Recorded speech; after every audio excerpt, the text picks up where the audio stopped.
Tonight, boys and girls, I'm going to read the ending to Tangerine. It begins on Tuesday, December 5th, and it's only about 5 pages, but this will be the end of Tangerine for us. So you'll want to listen to how it ends. Tuesday, December 5th. Dad had to take Eric down to the police station this morning to talk to Sergeant Rojas. They were there from 7:30 until 10:30. When they got back, Eric went straight up to his room. Dad came into the kitchen and told Mom and me, Arthur Bayer is trying to blame Eric. He says that Eric put him up to it. Eric denies it. He says Arthur misunderstood him. It's a big mess. He poured himself a cup of coffee and added, the police will have to sort it out. It's their job, not mine. I said, what do the witnesses say?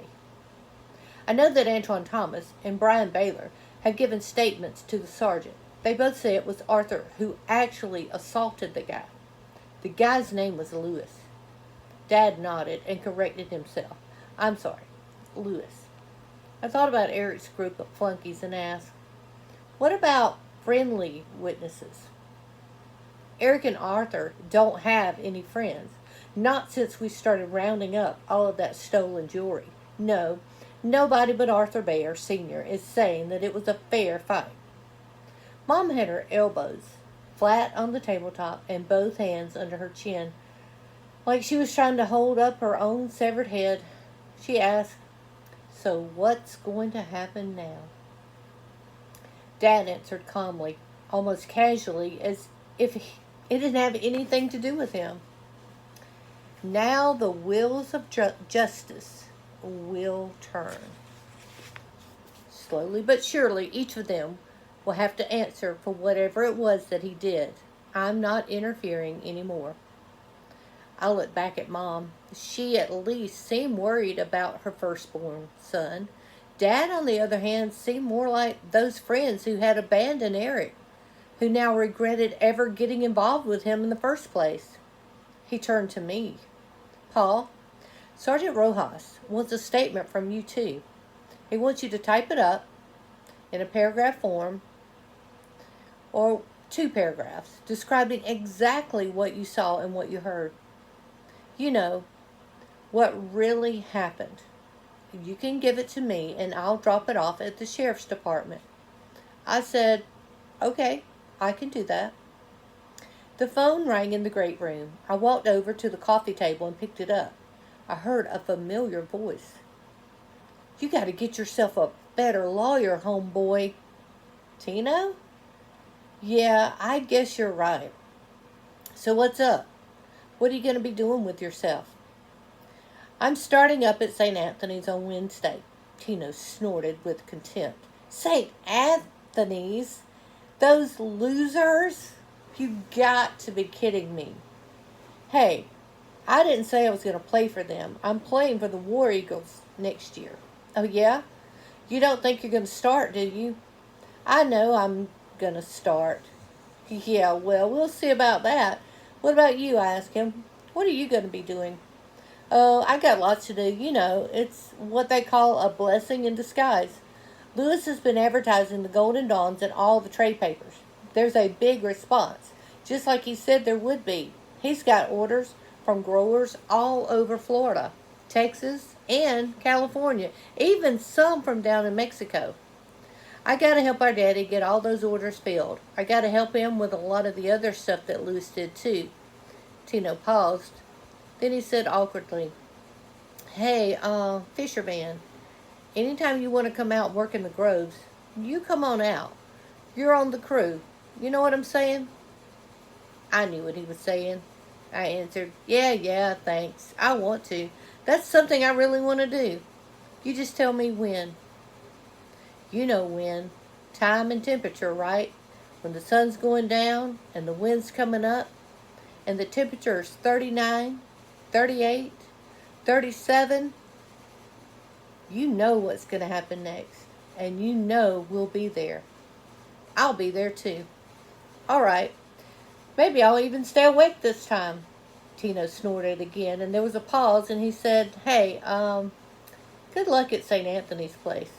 I don't know anything about it, except that we beat their butts every year. They got to wear uniforms. Is that right? Yeah, and they got nuns teaching there. No way, nuns? Yeah, all right. Well, don't you go getting wild like you do. I don't want to hear you jumping out of the bleachers on top of the Pope or anything like that. No, you won't. You take care of yourself, brother. I'll see you in the groves. Yeah, bye. I hung up, but I heard that word, brother, echoing long afterward. I looked up at the ceiling, and then I heard Eric pacing back and forth, in the cage that he had made for himself. Tuesday, December the 5th, later that day. I came upstairs after dinner to write out my account of the crime for Sergeant Rojas. I logged on and went back through all my journal entries from Houston until today. Then I started writing. I didn't finish until after 9 p.m. I started with the basic facts, a paragraph or two. But I couldn't stop there. I had too much to say. I started writing about Lewis and what he meant to the people around him and how they depended on him and why they looked up to him. Then I tried to write the same thing about Eric. What did he mean to the people around him? How did they depend on him? Why did they look up to him? I don't suppose the police are interested in all that. That's not their job. But it's part of the truth, a big part. And as Antoine Thomas told me, the truth shall set you free. I went downstairs, handed the disc to Mom and Dad, and said, here's the whole truth. Here's what really happened. I went into the kitchen and poured myself a glass of orange juice. When I walked back through the great room, Mom and Dad had both pulled up chairs in the alcove. They were both staring at the computer screen. Wednesday, December 6th. The first day of school, take 3. I got into my blue pants, white shirt, blue tie, black socks, and black shoes and went down to the kitchen. Neither Mom nor Dad mentioned my disc after breakfast. But I was surprised to hear Mom say, Paul, we've talked about it and we've decided that your father will drive you to St. Anthony's today.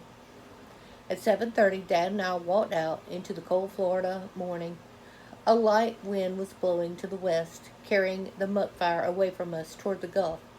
To the east, the sun was rising behind a long row of gray clouds. I stopped to look at them, jagged and red-peaked, looming there like a distant mountain range. We pulled out of the development and headed north past the gates and guardhouses, past the high-tension wires, the osprey nest, toward the Lake Windsor campus. When we stopped at the light at Route 89 and Seagull Way, Dad pointed over to the right. He said, Do you see that? That's Mike Costello's tree. I looked where Dad was pointing and saw the big laurel oak. It had been planted on the front lawn of the high school, between the road and the bus lanes. It looked healthy enough, strong enough. But it was bound in a crisscross of wires attached to white metal stakes. Dad added, Those stakes are just temporary until it can stand on its own. We drove on to the next light and turned around. We headed east toward the glowing colors of the mountain range, toward the glowing colors of the citrus groves. I thought to myself, Mike Costello has his tree, and that's good.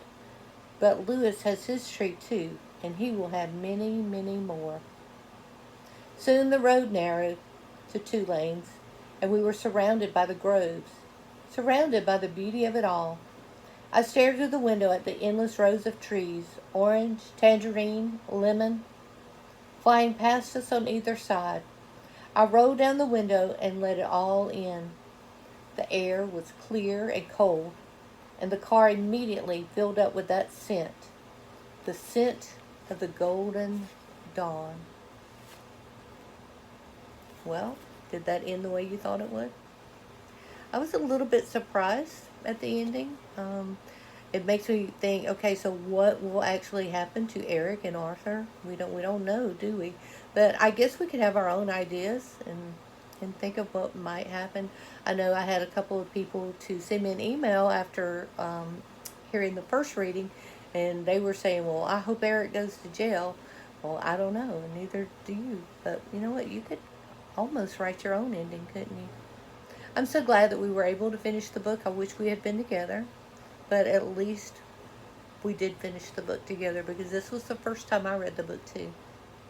I hope that you continue with your learning, but for now, this is it. But we'll see you some more maybe in some of our Zoom meetings. Good night.